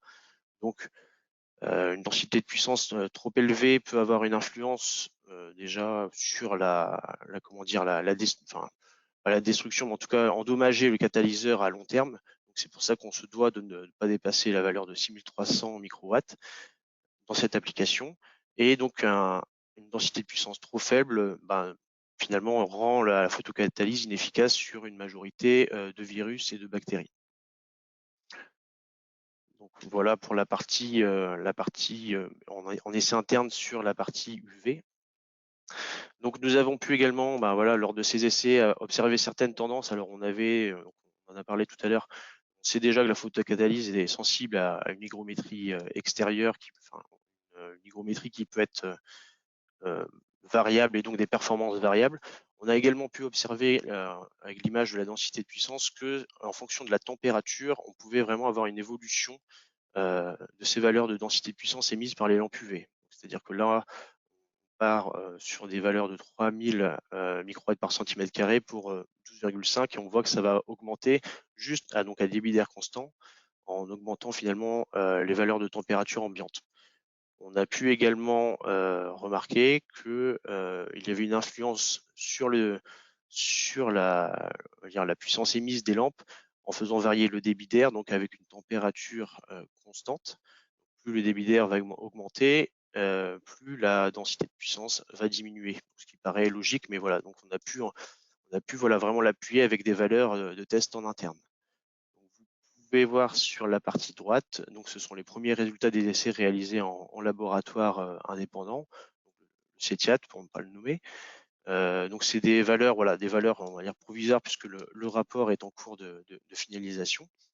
Mais ce qu'on peut déjà observer, c'est que lorsque les UV sont en fonctionnement, on aperçoit un nombre de colonies en amont de l'épurateur, qui va sensiblement baisser sous le fait de l'action de la photocatalyse. Donc voilà, un abattement qu'on va pouvoir observer juste ici. Et donc la même chose sur la partie UV quand ils sont désactivés. Voilà, donc on a des valeurs qui sont vraiment inférieures lorsque les UV ne sont pas en fonctionnement, donc 92 et 79%. Sur le tableau un petit peu plus bas, on peut apercevoir donc les valeurs mesurées de concentration d'ozone. Donc pour le vérifier, nous avons éteint, allumé et éteint à nouveau les lampes pour voir s'il y avait vraiment une variation de la concentration d'ozone qui pouvait être émise. Là. Donc voilà pour la partie UV. Concernant la partie H14, donc comme on le disait tout à l'heure, voilà, les filtres EPA haute efficacité donc sont vraiment des produits très performants pour capter les particules. Donc les particules qui vont pour les tailles de 0,01% microns, pardon. Donc chaque filtre est certifié individuellement. Donc l'enjeu pour nous, c'était vraiment de réaliser un montage qui soit parfait. C'est-à-dire que comme on sait que le filtre est parfaitement étanche, il faut que notre montage à nous le soit également. Donc là, on a passé vraiment beaucoup de temps pour voilà, pour optimiser les plans de joint, les zones de serrage du joint sur le filtre. Donc c'était des essais de montage et de reconception en 3D, et donc finalisé par un test en partenariat avec notre fournisseur, un test d'intégrité DEHS pour valider on va dire cette intégration. Alors j'avais une vidéo à présenter, mais ça ne pourra pas fonctionner, alors parce que j'ai pas réussi à partager mon écran. Je pourrais vous envoyer le lien dans le chat éventuellement. Donc suite à cela, voilà, on a pu également compléter. J'ai un problème de défilement, voilà. Donc on a pu compléter ces essais que nous avons réalisés en interne par les essais réalisés en externe également. Donc ce qu'on peut apercevoir ici, c'est que sur les bactéries et sur les champignons, relatif à ces essais, lorsque l'on a un filtre H14 qui est bien monté, voilà, le nombre de colonies en entrée et en sortie, on a une efficacité, un abattement de 100%.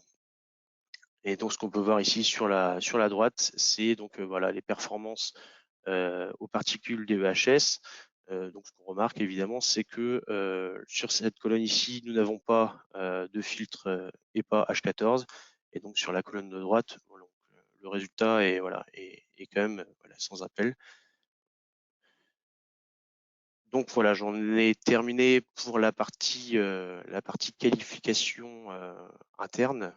Moi, je vous propose d'étudier un petit retour d'expérience qu'on a pu avoir sur site, en partenariat avec des clients, et donc qui ont souhaité jouer le jeu d'intégrer des épurateurs d'air dans différentes conditions. Donc, on peut le voir ici, donc des zones aéroportuaires, donc, je vous détaillerai par la suite, de restauration collective, industriels, centres commerciaux, également en salle de réunion, donc des conditions plutôt bruyantes, mis à part pour la salle de réunion donc du conseil départemental du Finistère, où là nous avions réduit le débit d'air donc pour avoir une ambiance un peu plus feutrée, et donc des performances acoustiques vraiment dédiées à ce type d'application, vraiment très silencieuse.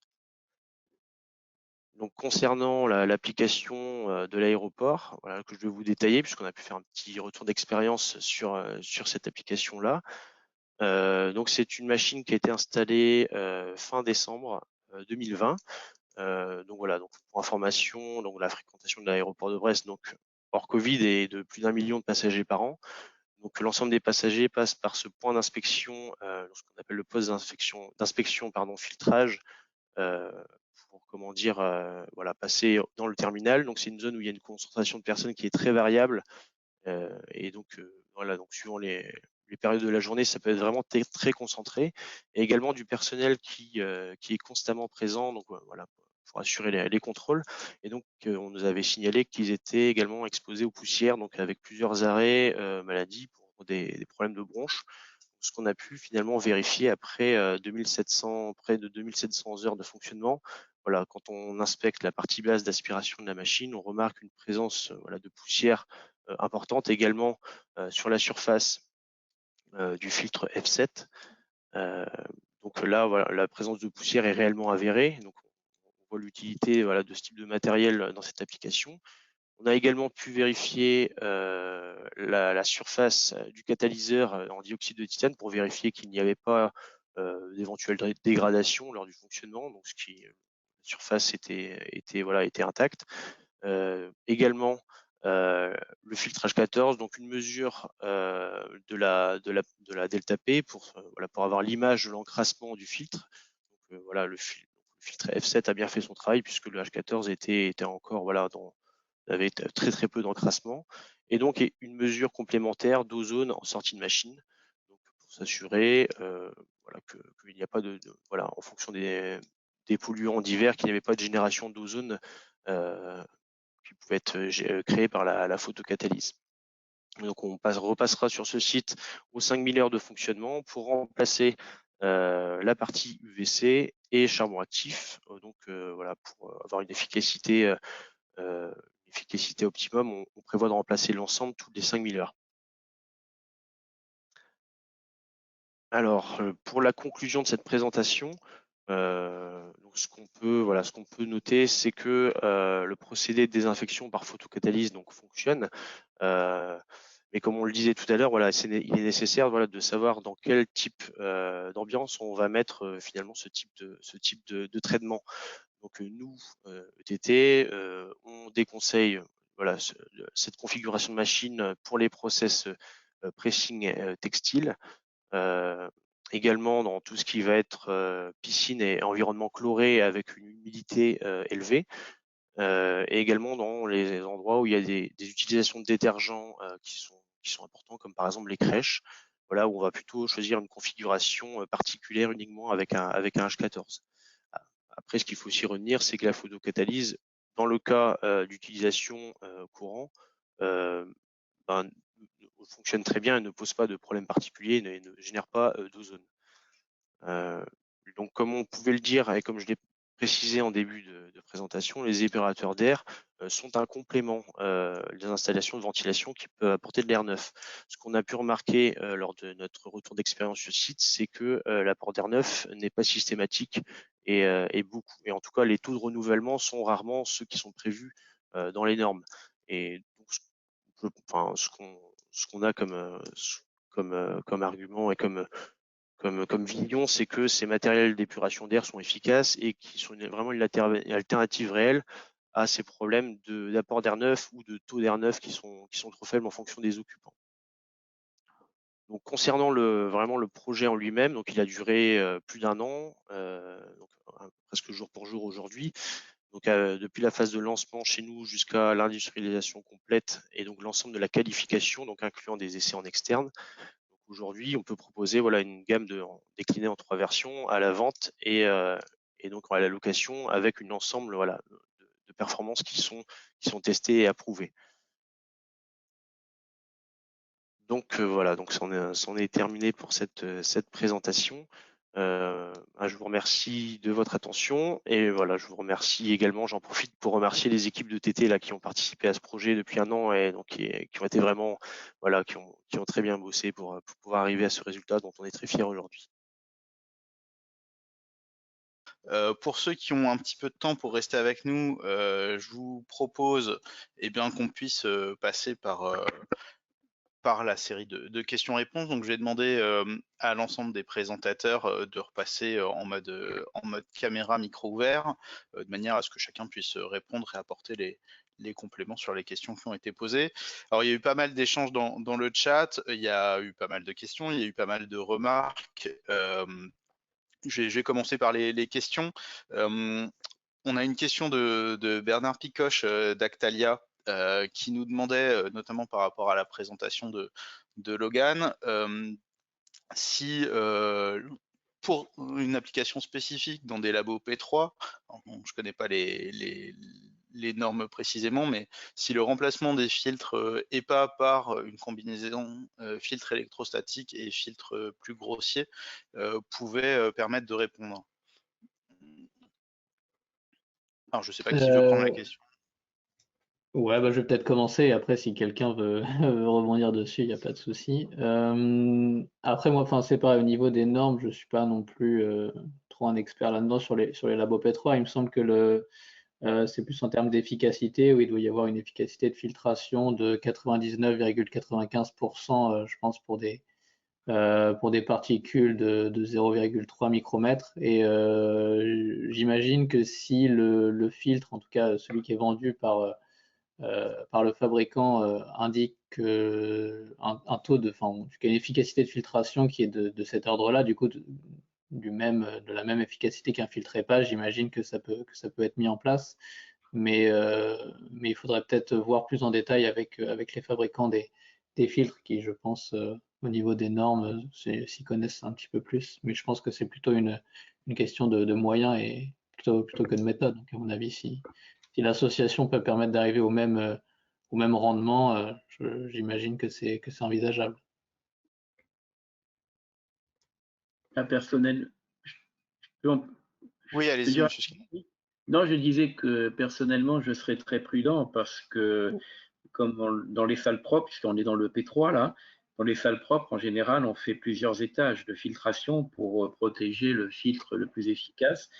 Et donc, dans la filtration électrostatique, je pense que si on souhaite l'utiliser, Je ne suis pas du tout sûr d'ailleurs de son efficacité par rapport à un filtre H14 ou H13 qui sont utilisés, mais je pense qu'il est très important de la protéger par des filtres, notamment F7, pour éviter de les encrasser, parce qu'il y a un risque peut-être d'encrassement de la filtration électrostatique.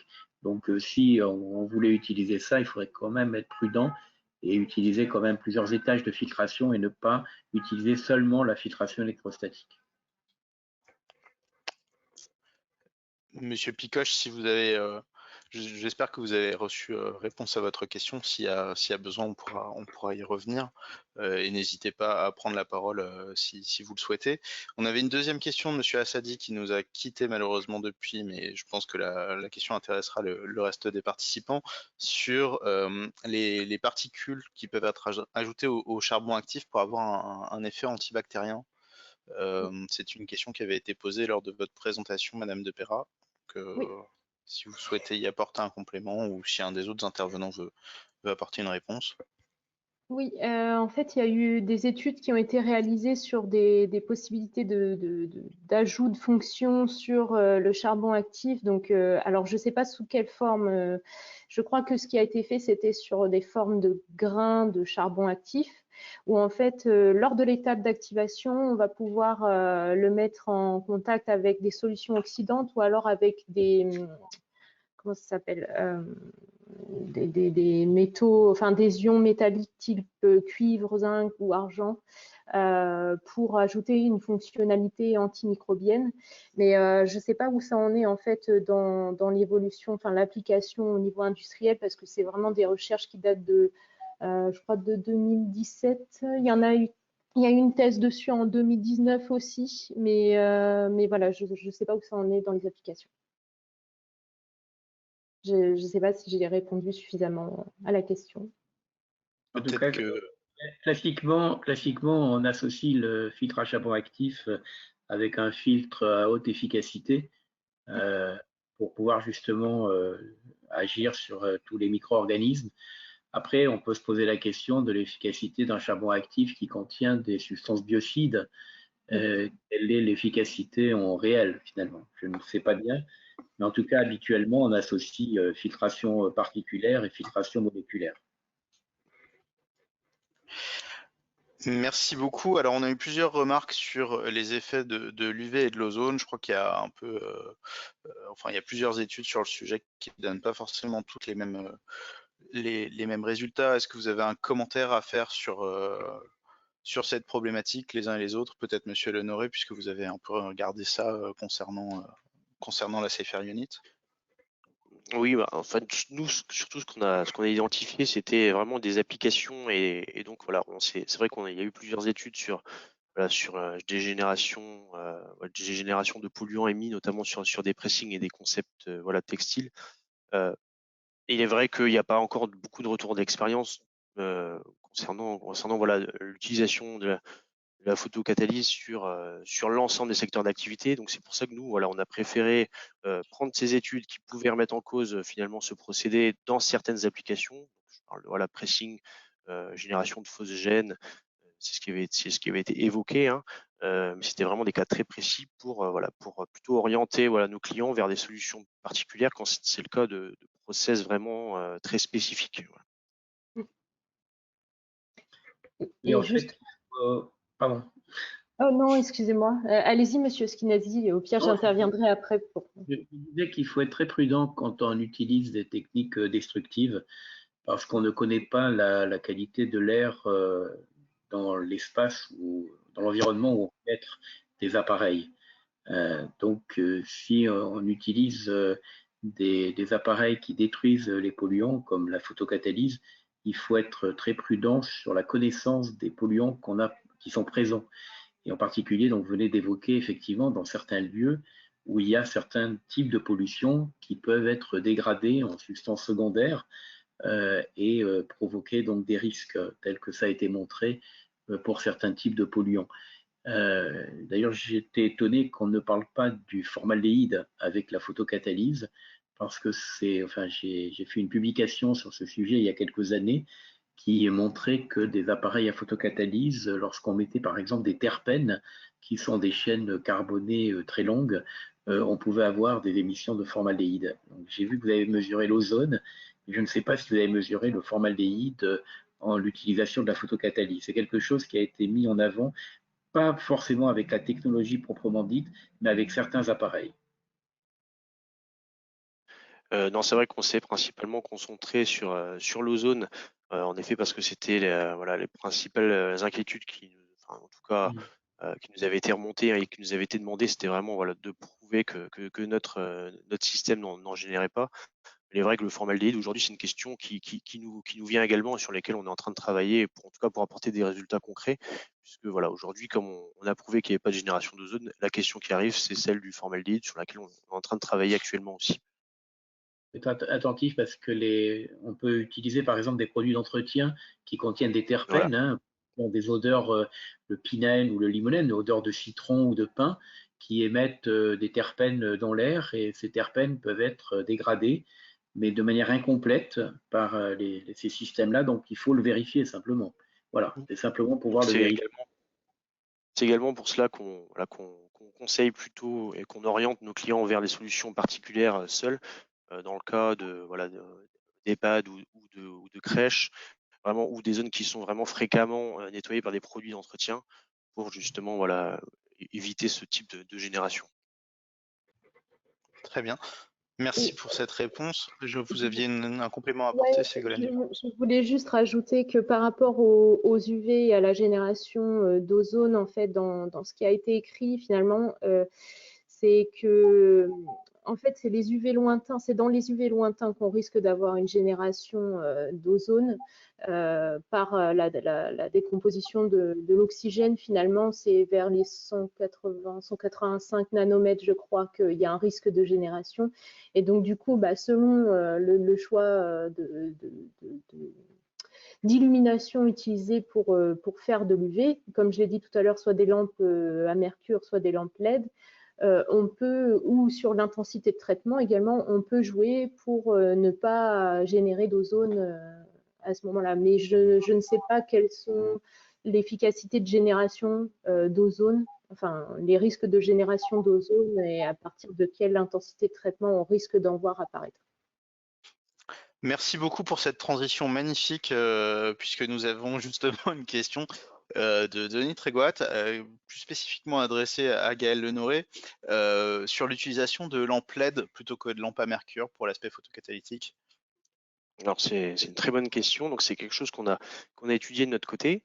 Le problème, donc comme on le disait tout à l'heure, c'est que la technologie LED est un petit peu émergente et aujourd'hui, en termes de coût d'achat et en tout cas d'investissement, on va dire sur un produit avec une puissance UV importante, aujourd'hui c'est pas compatible avec un produit industriel parce que aujourd'hui c'est trop cher finalement à l'achat d'installer des LED UVC. Qui pourtant voilà, sont intéressantes en termes de performance, en termes de durée de vie. Donc on pourrait s'y retrouver en prenant en compte le calcul de la maintenance et du remplacement éventuel des lampes toutes les 5000 heures. Mais aujourd'hui, dans les premières consultations qu'on a pu faire avec certains partenaires, le coût d'achat est encore un peu trop élevé pour pouvoir l'intégrer sur un produit industriel. Très bien, je pense que vous pourrez prendre. Oui, vas-y. Oui, c'est Denis Trégoat de Photolix Bretagne. Si je peux me permettre une remarque, mais c'est vrai, vous avez raison, on suit ça de près, nous également, puisqu'on qualifie les équipements à base de lampes UVC. On regarde ce que peut apporter les LED UV. Alors, c'est encore élevé, mais les prix baissent. Et je pense que dans les Voilà. prochaines années, ça va arriver. Donc, on se Ouais, tient voilà, prêt. voilà, c'est le retour qu'on avait pu nous faire. Donc c'est vrai que nous également, voilà, on sera attentif à voilà, ces évolutions parce que c'est vrai que l'avenir aussi se tourne vers ce type de technologie. Très bien, encore une magnifique transition, puisque sur cette question des UV, alors qu'on soit LED ou mercure, Madame Eldib posait la question de la densité énergétique des UV qui sont utilisés en décontamination et le milieu qui était concerné si on était en liquide, en gaz. Alors, Madame Eldib, vous voulez peut-être préciser votre question, à moins que je l'ai bien. Oui, bah en fait, vous l'avez bien dit. Donc, oui, j'avais une question en fait sur la densité énergétique parce que je crois que ça n'a pas été évoqué. Donc, c'est un élément très important en fait pour voir, pour évaluer en fait le risque de formation d'ozone, que ce soit à partir de l'oxygène, soit à partir enfin, d'une manière indirecte à partir de la photodégradation d'autres produits, d'autres composés chimiques. Merci pour votre question. Alors j'avoue que j'ai pas de réponse parce que en fait nous en interne chez Praxens on va évaluer en fonction des conditions à un instant T et par rapport à un produit bien spécifique. Donc là comme ça j'ai pas une réponse générale on va dire. C'est un peu au cas par cas. Et du coup, vous demandiez si c'était sous l'état liquide ou gaz qu'on pouvait faire des traitements UV. Effectivement, ça marche aussi dans les liquides puisque c'est déjà très très bien incorporé pour tout ce qui est système de traitement de l'eau également. Donc, je suis désolée de ne pas pouvoir vous répondre de manière plus précise. Merci. Alors, on va prendre une dernière question. Je suis désolé, Mathieu Guette du Pôle Cristal, on avait posé quelques-unes, mais je vais les laisser de côté et je vais laisser plutôt nos intervenants, les questions des intervenants extérieurs, des participants extérieurs. Une question de Jean-Pierre Merle, je pense plutôt pour le docteur Skinazi, mais sans doute que Monsieur Lenoret aura un complément à y apporter. Sur le rôle du nettoyage des systèmes de traitement d'air. Et son importance et la manière dont on pourrait définir les fréquences de nettoyage et de maintenance qui sont nécessaires pour maintenir une qualité d'air. C'est vrai que le renouvellement d'air est quelque chose qui est important, mais s'il est réalisé avec un système qui est lui-même générateur de pollution, ça peut poser des problèmes. Alors oui, effectivement, enfin, j'ai vu dans le chat une question qui est effectivement pour renouveler l'air dans les locaux, on prend de l'air extérieur. Et cet air extérieur, il peut être pollué en fonction de, je l'ai dit à un moment donné dans mon exposé, des sources de pollution extérieure et de la proximité. Donc clairement, le système de VMC simple flux n'est pas un système où il y a de la filtration à l'entrée d'air, ce qui n'est pas le cas avec la VMC double flux ou les centrales de traitement d'air où on filtre l'air à l'entrée, ou même la VMI, la ventilation mécanique par insufflation. On met aussi de la filtration à l'entrée d'air, donc ce qui est tout à fait favorable, notamment quand on se trouve dans des zones polluées et qu'on ne peut pas faire autrement. Donc effectivement, là se pose cette question par rapport à la pollution extérieure.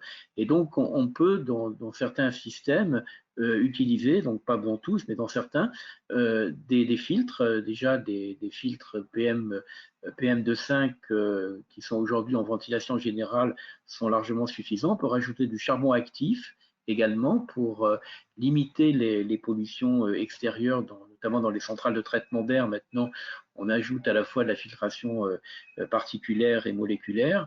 Et puis, il y a aussi l'entretien des systèmes, l'entretien à la fois par les individus personnels déjà dans son habitat, de nettoyer finalement pour éviter la contamination et l'encrassement surtout de ces bouches d'entrée d'air.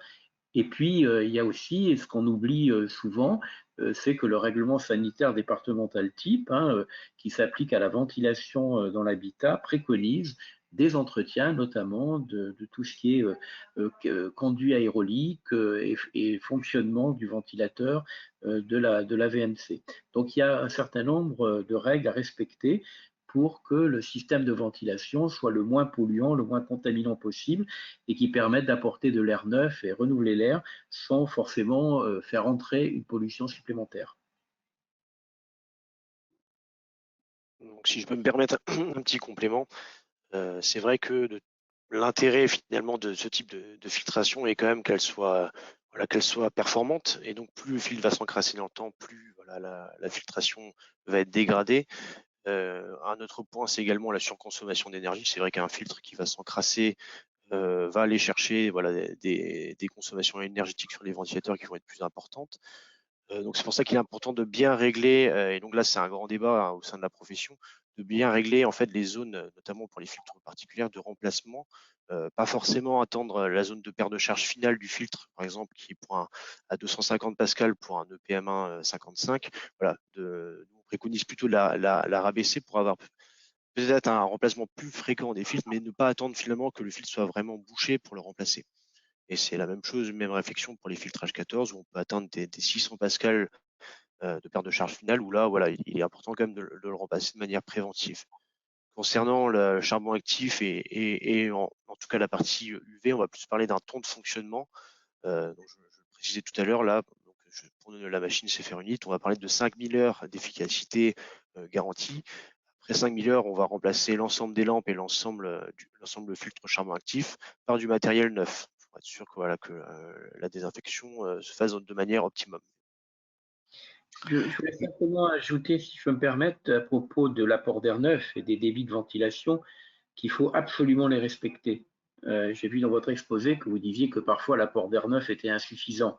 En fait, quand l'apport d'air neuf est insuffisant et que les débits ne sont pas respectés, on ne respecte ni le code du travail ni le règlement sanitaire.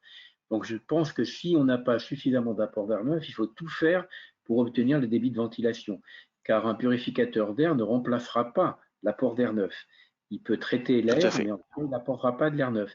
Et donc, si on a un apport d'air neuf insuffisant et des débits insuffisants, il faut d'abord travailler sur les débits de ventilation, parce que là, on va respecter la réglementation. Et moi, je suis un petit peu inquiet, effectivement, aujourd'hui, d'avoir un certain nombre de commerces ou de locaux où la ventilation est tout à fait insuffisante. Et donc, on ne va pas remplacer une ventilation insuffisante par un purificateur d'air. Il faut d'abord revoir la ventilation.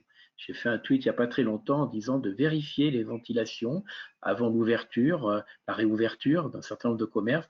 Donc, regardez bien la ventilation et respectez bien les débits d'air de ventilation, parce que c'est ça qui va permettre d'apporter l'oxygène, qui va empêcher les problèmes d'humidité. Enfin, tout ce que j'ai dit, le confinement, ça me paraît très important de rappeler ce point-là, en parallèle évidemment du traitement de l'air qui vient en supplément.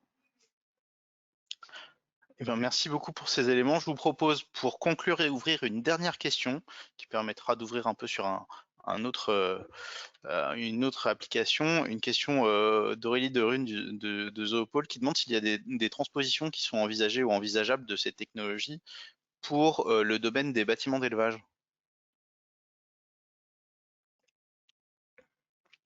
Ah! Eh ben, si ça n'appelle pas tellement de commentaires, je vous propose de vous laisser sur cette réflexion qui vous permettra peut-être de concevoir de nouveaux systèmes. Je vais répondre pourquoi pas. Je vais répondre. Oui, tout à fait. Voilà. Ouais, c'est vrai. S'il y a un besoin, de toute façon, voilà, il faut le traiter. C'est vrai que je pense que ce type d'application, ça doit être une des préoccupations, voilà, assez majeures dans ce type d'activité. Donc je prends bonne note de la question. Eh ben, en tout cas, il me reste à vous remercier à tous, présentateurs, pour votre investissement, vos présentations et pour ces informations très pertinentes, ainsi que l'ensemble des participants. Vous êtes encore 37 alors qu'on a 25 minutes de retard. Donc je vous remercie à tous pour votre participation et je vous souhaite une excellente journée. À très bientôt.